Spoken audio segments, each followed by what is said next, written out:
and get started. I want to welcome you to the University of Missouri Extension Forage and Livestock Town Hall.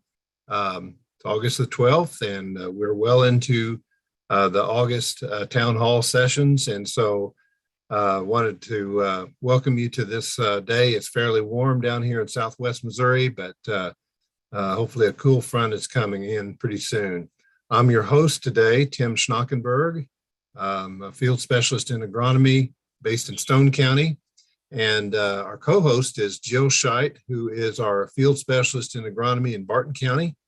And so I wanted to let you know that if you have any questions during this time, you can enter them into the chat. You can either enter them into the chat for everyone to see, or if you choose to, you can send them directly to the Ask Questions Here, which is actually Jill Scheidt, our co-host today, and only she and our moderators will be able to see those questions. So encourage you to ask questions. That we really believe that helps to make for a better experience for everybody when we have these questions coming in. So our agenda today is we will have a weather report with Dr. Pat Guinan, who is our state extension climatologist.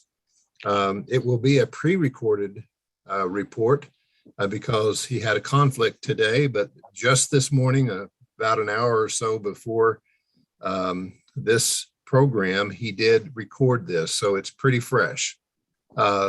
Also, following that report, we will have Ryan Locke, who is an extension specialist in forages and does a lot of research programs for the University of Missouri. He will be discussing winter annual establishment and management. So we're looking forward to that talk. So I'm going to turn it over to Jared, who is going to key up Pat Guinan's pre-recorded report at this point.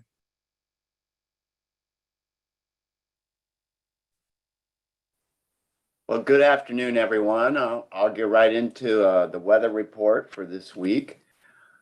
Let's look back over the past 7 days. We have had a few scattered showers and thunderstorm across the state of Missouri. These are radar estimates. And in any of those areas that you see in the shades of green, the various shades of green and yellows, that's where the heaviest precip fell over the past 7 days. Southeast Missouri, east central parts of the state, and some areas here in north central and northeast Missouri did receive some decent rainfall, and some in excess of 2 inches. I actually put some rain gauge reports here on the bottom of this table. In south central Missouri, Texas County, just outside of Houston, they had over 3 inches of rain. Welcome rainfall for this time of year, and things had been drying up over parts of the state. I think it's been a case of more of the have-nots than the haves when it comes to precipitation. So still some areas of dryness, especially pockets here in Southwest and more notably across parts of West Central and Northwest Missouri.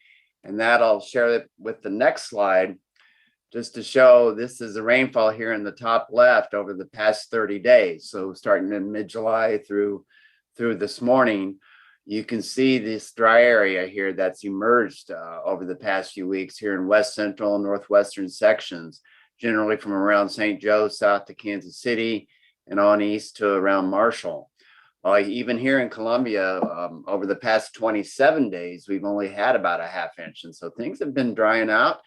You received less than an inch of rain in the heart of summer during this time of year. You're going to see some dryness pretty quick of our topsoils. I think we've been fortunate in regard to the antecedent conditions. Of course, we had very wet conditions from about the middle part of middle part of June to the middle part of July. That helped to recharge that soil profile so that we had a little bit of reserve to tap into.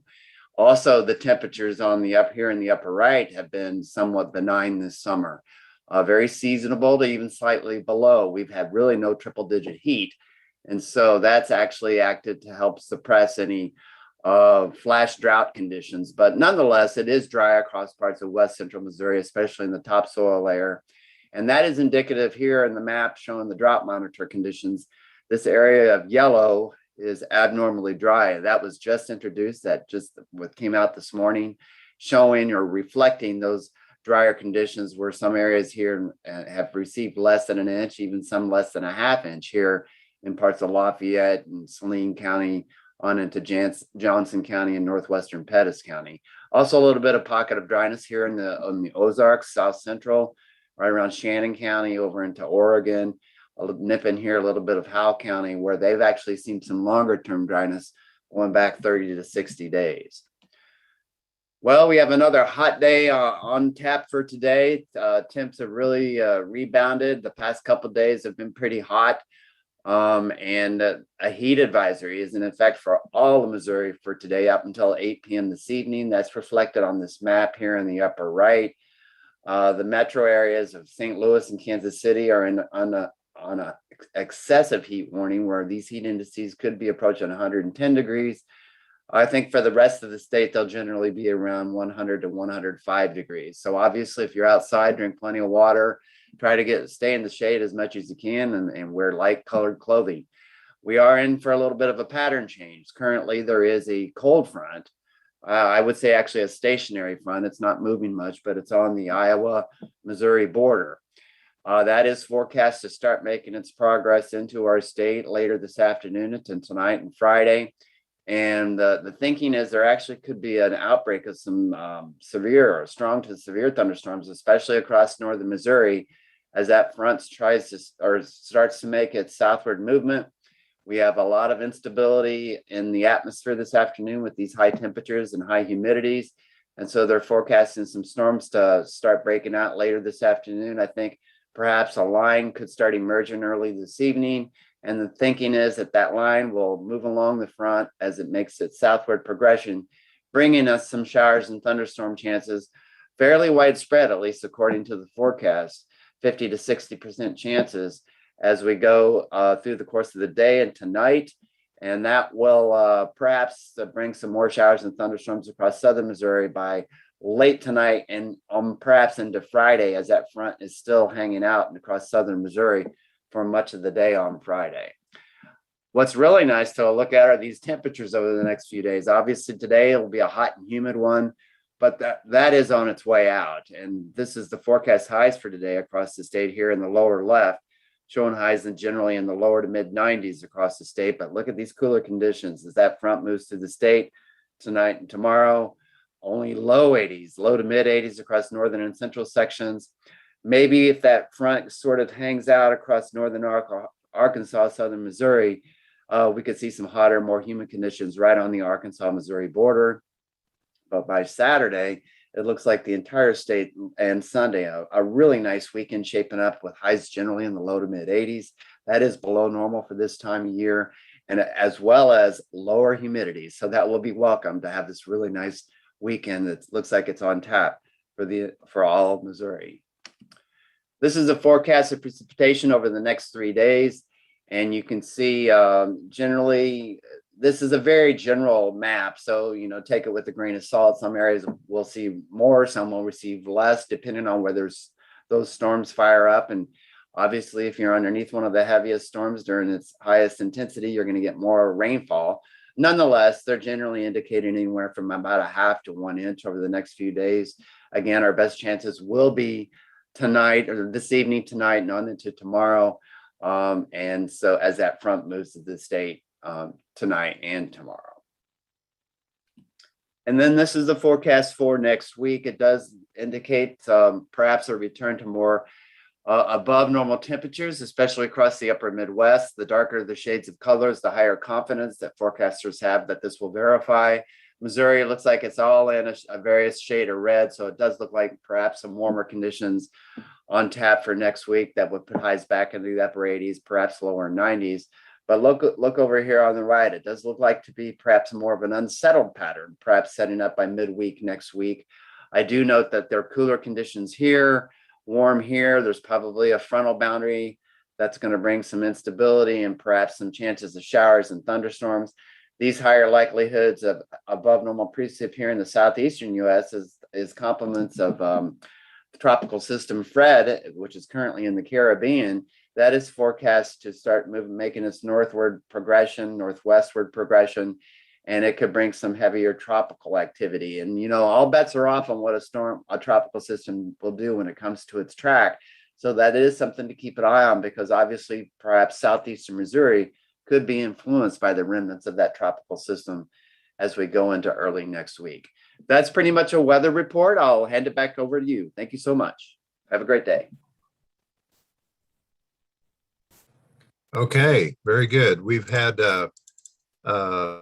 opportunity now to see a drought monitor map for about the first time that I can remember on these. So not surprised, as dry as it's starting to get, but hopefully the next few days we'll see a little more moisture to alter that. At this point, we'll get our program back up here.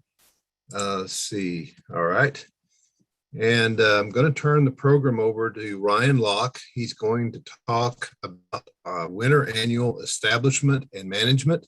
Been anxious to hear this talk. I know Ryan's got a lot of good experience with this as a research associate and specialist, as he's done a lot of work in and around Missouri. He's also been doing a lot of work with the paddock track program, which maybe we can talk a lot more about that at another time, but that's kind of been his baby. But Ryan, you want to pull up your talk? I'm here, Tim, and I'm overriding you. Yep, that'll be fine. I think I want to be right here. We good? There you go. Looks good. All right. Well, Tim, thank you. And appreciate the invitation to share kind of what we've learned over the last 20 years out of Kallenbach's extension program. I'll just say, you know, he was very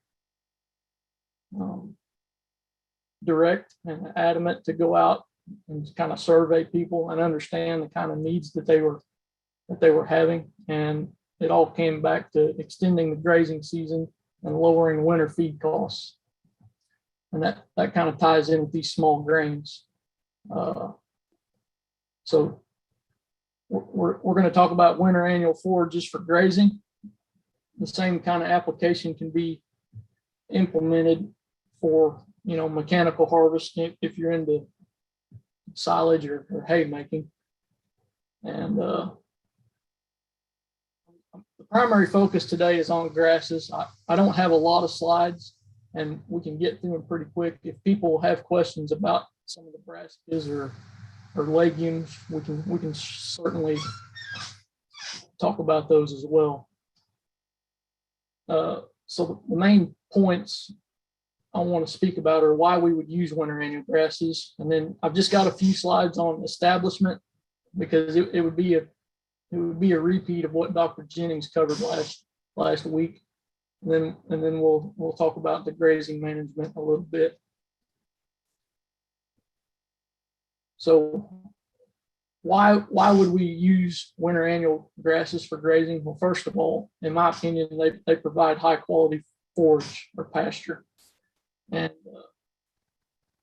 they can fill gaps in our cool season grass distribution curve that we'll visit again, like a good agronomist would. And they can be used for emergency forage purposes. And then they also can be utilized in the renovation process, you know, if you're of a mind to eradicate some tall fescue and plant a novel, then these fit in with that renovation system. So I'm going to be a rebel, and I'm going to kind of be a proponent of annual ryegrass. It gets a bad rap because of its weediness characteristics, but you really can't do a lot better for forage quality and yield than annual ryegrass. That being said, you know, everybody should use etiquette in their different ecosystems. If you're in a wheat growing region, obviously you want to minimize how much seed spreading that can have, but for forage it's excellent. And then wheat and rye are similar small annual grains that get a lot of utilization as cover crops and being dual purpose for grazing. You can see the seed heads there for wheat and rye, and triticale is actually a hybrid of wheat and rye. So it'll kind of show growth characteristics of both of those. Rye is more drought tolerant. It grows faster, but it also loses quality compared to wheat. And triticale is kind of a mixture of those two. So you kind of hedging your bet with triticale. Everybody I know is familiar with the yield distribution of cool season grass. And then we try to plant warm seasons to fill in that summer slump. But what we're talking about today is these winter annual species that can be planted from now until October. You know, the earlier the better. If we can get some rains on it, you can get more forage production in the fall. Get those plants ready to really take off in the spring. So the green areas on each side of the chart is the forage availability we're speaking about today. And I just want to show this picture. This is like from April the 20th last year. It's out at the beef farm. And I kick myself every year because I think, you know, these people like me don't have a lot of cattle, got a job in town. If you had 5 or 10 acres of these winter annuals that you could use in, you know, late February, March, and into April before your tall fescue is ready to graze. It's just something I aspire to every year, but I can't seem to find the time or the means to get it accomplished. But a lot of forage can be produced by these winter annuals. This is rye that they've taken some of it for silage. So we'll talk about the yields that we see first, and for the most part, this is data that we've collected, you know, back in the early 2000s in Rob's extension program. So here I'm showing the forage availability on the first of each month from December to March. Now this is not regrowth. These would be subplots. So what it shows is, you know, in the case of rye, we had about 2,000 pounds per acre available. And we really don't see any deterioration in the winter. So the yield stays there and the quality, and then you can see its big jump in March when it starts to grow. Wheat, you know, is not as robust. It doesn't grow as fast in the fall. But like I said, it does keep its quality better than rye. So that just gives you some kind of idea of the autumn accumulation and what you can expect in early spring. Here's some data that we collected from annual ryegrass is on the left side of the chart, and cereal rye. They were grown in monocultures, but they were overseeded into soybean at R5.5, which is like a full bean pod, but the beans are still green. R6.5 would be the beans starting to turn yellow, but they haven't dropped their leaves yet. And then R8 would be mature beans. And then we spread the winter annuals as soon as we could when the beans showed maturity. But there wasn't a green leaf out there for R8. So you can see the blue bars, and year 1 is on top, year 2 is on the bottom. The blue bars are the autumn accumulation or forage growth, and it's variable. It depends on the rain and the fertilizer that might be there. But in general, you know, if we can get it planted before September 1st and get the plants growing, even though they might not accumulate a lot of forage in the fall, they'll be ready to pop the next spring, and you got to be ready to utilize that growth.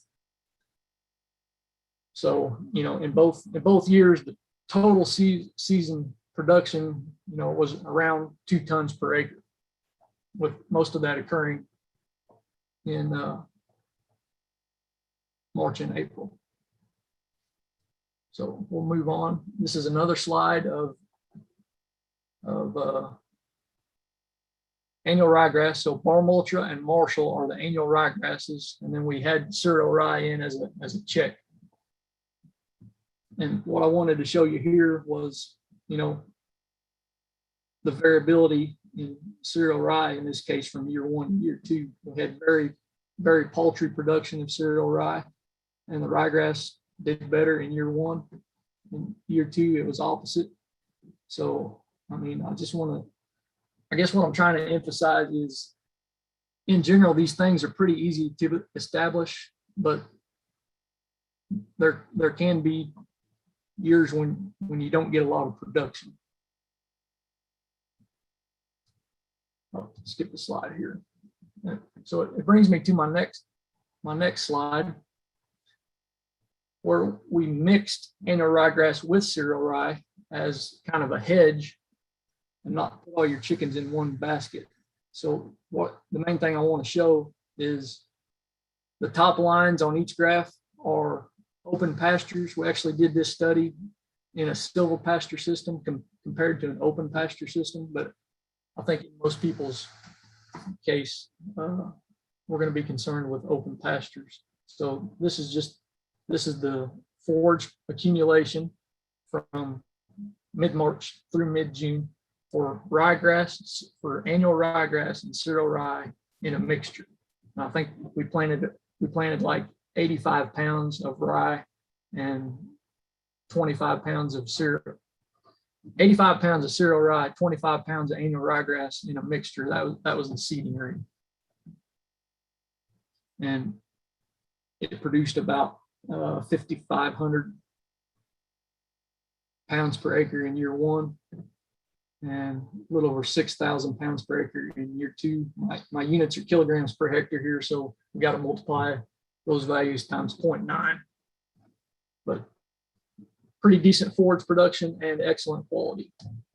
And we'll talk about a little bit more about that study in our animal performance data.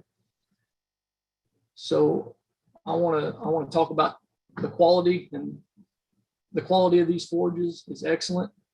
Dairy quality feed, you can remember the 20, 30, 40 rule. Okay, more than 20% protein, less than 30% ADF, and less than 40% NDF. That would get you the most money for dairy quality forage. And you can see this graph, the ADF of wheat and rye is 20 or less until you get to March, when the reproductive structures start to emerge. So it's high quality. There's very little fiber. And you can see in that photograph, that lush green growth has very little fiber, pretty digestible. Some more graphs here of ADF. And again, we just really want to look at the solid line from the open pastures. This is from our study I talked about previously. So ADF in March, under 30, you get that big spike in fiber from the reproductive structures. And then the thing about this study is we had animals grazing on it. So if we do a poor job of controlling the reproductive structures and we don't keep it in a vegetative state, then we can get these additional increases in fiber concentration. I gotta pull this up over here. So on the left side is 2001, on the right side is 2002. In my opinion, we learned more about how to graze these forages in 2002, and you can see more consistency in the fiber and protein. So NDF, same kind of response. Early in the spring, it's low fiber, high digestibility. And as you get to June, you can see that fiber increase a lot. And crude protein starts out about 17 and a half. And just remember that this was a mixture of annual ryegrass and cereal rye. And I think we're seeing here less protein because the cereal rye was more dominant in the mixture. So if I was seeding this, I might back cereal rye off to 50 to 60 pounds and increase the annual ryegrass a little bit.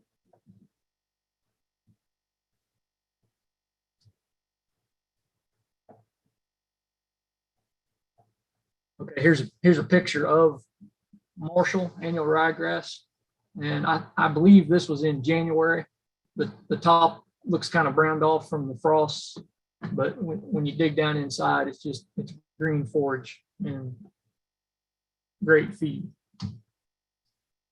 I will mention another reason people would use these forages is to reduce the amount of ergovaline that they might otherwise graze on stockpiled tall fescue.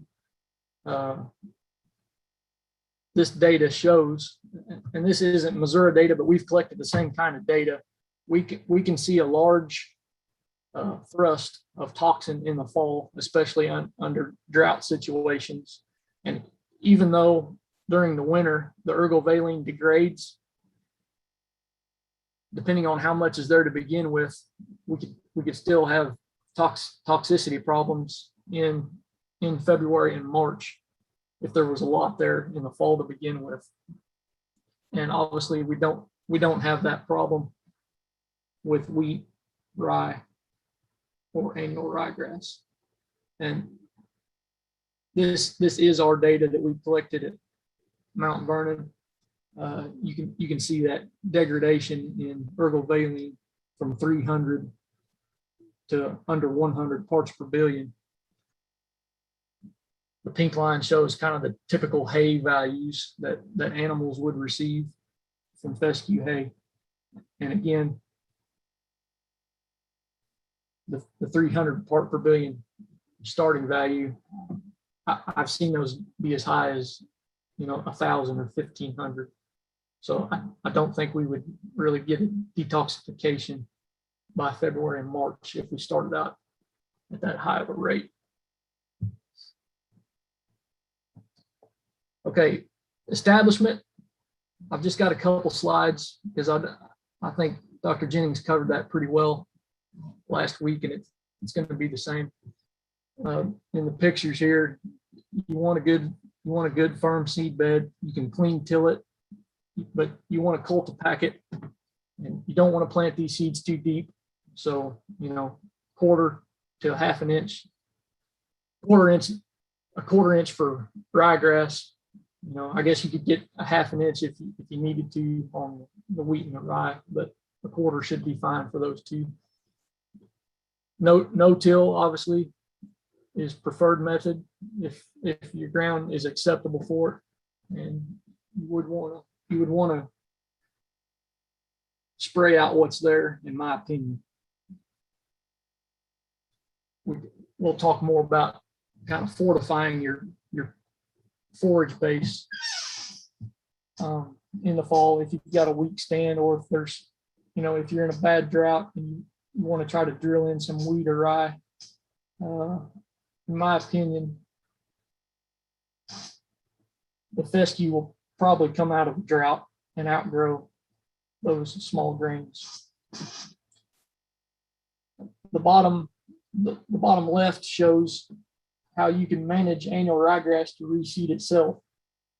That's one of the, I guess, bad things about it in the case of a weed, but good thing about it if you're set on grazing cereal annual ryegrass in your forage systems. And then the bottom right just shows that we want to take care in calibrating these drills and physical planning. You can get skips, which we did. That's on us, and it's because we weren't careful with the no-till drill. MU Extension has a guide sheet for seeding rates, dates, and depths, which you can find on the website. And it lists everything you want to know, and we won't cover a lot of that right now. Just get in touch with your local agronomist, and we're always happy to help people through the planning process. Okay, grazing management. A rotationally stocked system is going to work best, so you can utilize what's there. Now, it doesn't have to be these what I call semi-permanent grazing cells where you move the cattle from cell to cell. You could use reels and poly wire and just step in post and make temporary paddocks, just laying off, a half acre or an acre at a time, depending on the size of your herd. But rotational stocking will allow you to graze it to a 3-inch residual height and then move the cattle and then let that regrowth come back with resiliency and be able to go again in 14 to 21 days, depending on the season, depending on the time of the year. This is our study where we mixed annual ryegrass and cereal rye, and then we grazed heifers from like early February through June. I'll never forget this study because we bought like a potload of heifers and weighing 400 pounds. I gave 81 cents for them at Boonville. And later on, we put like 400 pounds on them and they brought 96 cents. So I wish I could do that at home. Grazing management. In the autumn, I want to be cautious grazing these forages in the autumn, just because you've invested in the seed and the time, and you really want it to be able to express itself in the spring and late winter to utilize it then. So, in the autumn, we want to let it get 6 to 8 inches tall. If you plant it in, mid-August to 1st of September, I think that's achievable in a lot of years if the rains come. So, but I wouldn't abuse it in the autumn so that we could have it in the late winter, is what I'm trying to say. And that would go for ryegrass, wheat, and rye. Okay, this is some animal performance that we measured from those heifers at New Franklin in the civil pasture study. This is pooled over the open pastures and the civil pasture. So the animal performance really didn't differ between the two kinds of systems. But you can see we got 80 to 95 days of grazing in the spring. 1.5 to 1.8 pounds per day. But the stocking rates we used, and I didn't do a good job of writing that down for this talk, but we gained between 300 and 500 pounds per acre. That's the amount of beef we produced. I do remember we had 3 tester animals per treatment, but many times there were 10 to 12 head of cattle in the cells as just put and take animals, depending on how much forage was available, so we could keep it in a reproductive growing stage. I looked for some information on Hessian fly, I guess, for etiquette. Is that a word? To have good etiquette in wheat growing regions, we probably should abide by the Hessian fly free date. But I don't know if anybody on the call wants to speak about that, and we can talk about it in the committee. Then let's do it, because I want to get the information right. Obviously, we can have Hessian fly problems if we plant wheat too early, and they also attack rye and triticale. So I just wanted to include this information. And now I want to look at kind of some others' experiences. Tim Snockenberg sent me this picture earlier today. I was on a quest for pictures. This is rye that he explained had probably too high a rate of nitrogen applied. And Tim can help me out. I can't remember now if there was a lot of wind or if this lodged from freezing. But Ryan, yep. This was in Christian County, I think April the 21st, I believe the picture was taken. high dose of nitrogen, and then it had suffered from a major Okay. freeze that night. Okay. Yeah. So that, I don't know if this was going to be grazed or hay or cut for silage. Obviously, if it's a silage endeavor, that could be problematic. Silage. Yeah. Okay. So, I mean, these are the kinds of things that we can experience growing these winter annuals. I wanted to show this side by side. On the right looks like a pretty decent stand of grass. I mean, you don't see a lot of bare dirt like you've got degradation of the fescue stand. And on the left is rye that was drilled in to what looks like a pretty good stand. So in my opinion, if you want a winter annual to express itself in a pretty solid stand of fescue, then you would choose rye for that reason. And I think we have to remember, if you want to outcompete the fescue, like if you want to renovate a tall fescue stand, then you want to provide something that's going to compete pretty strongly with it. So we want to balance the species that we choose with what our end goal is. And here's a picture. This is from Arkansas. Tim shared as well. What we think's happening here is rye being planted into a pretty solid stand of fescue. It's green, and in my opinion, that's risky, and I don't know how much growth you're really going to get out of the rye. So just keep those kind of things in mind. So the take-home message is these small grain winter annuals, they provide high protein and high digestibility. The yields are usually exceptional, but there can be times when you don't get the yield if the rains don't come. And so I recommend we hedge this process with mixtures of ryegrass and rye, or ryegrass and wheat, or ryegrass and triticale. We want to be cautious with the autumn grazing so that we can be ready for the spring growth that's sure to come. And lastly, I'll just touch on these brassicas real quick. Obviously, people graze what appears to be a solid stand of turnips or radishes there. We don't have a lot of experience with that, but it's something that I would suggest, you go easy on these brassicas, like kale on the top right, and turnips or radishes, whatever we see there in the bottom right. They have a small seeding rate of 2 to 4 pounds per acre. That's the full seeding rate. So if you wanted to experiment around with them, just use a half a pound of turnips the first time on limited acreage and see what you get.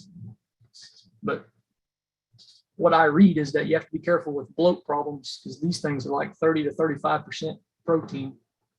And anyways, just we want to be cautious if we're grazing straight brassicas. So that's what I have prepared to get today, guys. There's probably some holes in it, but I'm happy to talk about anything else right now that you might have questions about. Thank you, Ryan. A great overview of winter annuals and getting them established and definitely utilizing them. We appreciate that. Jill, has there been any questions come in? Yes, Tim, we have some questions. Ryan, the first one is, how early, or what is the earliest we could start to plant our winter annuals?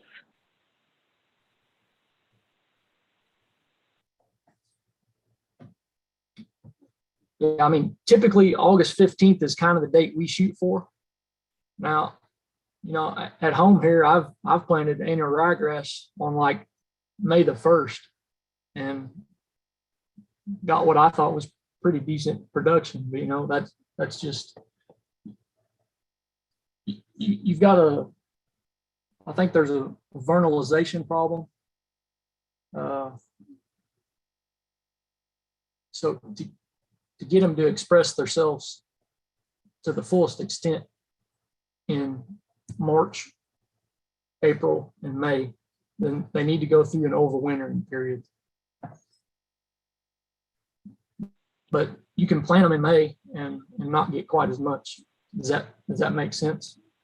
But ideally Yes. for fall growth and then using them, you know, in the fall if possible, and then the next spring, then I would shoot for August 15th. Okay, thank you, Ryan. And then we have one more question. Are fall oats a good fit for Missouri? Fall oats can be. They'll produce a tremendous amount of high quality forage in the fall.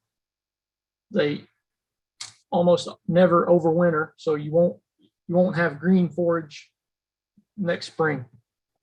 And depending on the weather, you know, they'll just deteriorate. But definitely as an emergency need or as a deliberate intentional need in the fall, yes.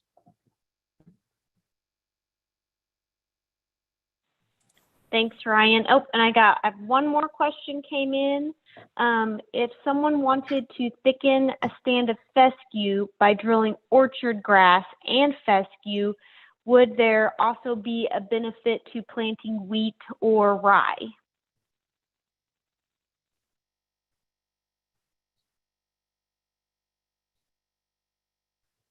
I guess I would say no personally. I mean, I would do it in the fall, and I would just do what I could to get those new fescue seedlings and orchard grass up and running. So I don't think I would mix in a small grain in that case.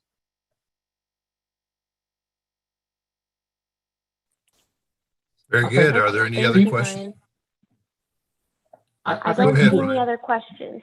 yeah, sorry guys. I was going to say I have seen people use a nurse crop in the spring in that kind of mixture that you're talking about, but that would just suppress the other kind of weeds. Hopefully, what they're trying to do is replace weeds with wheat and or rye.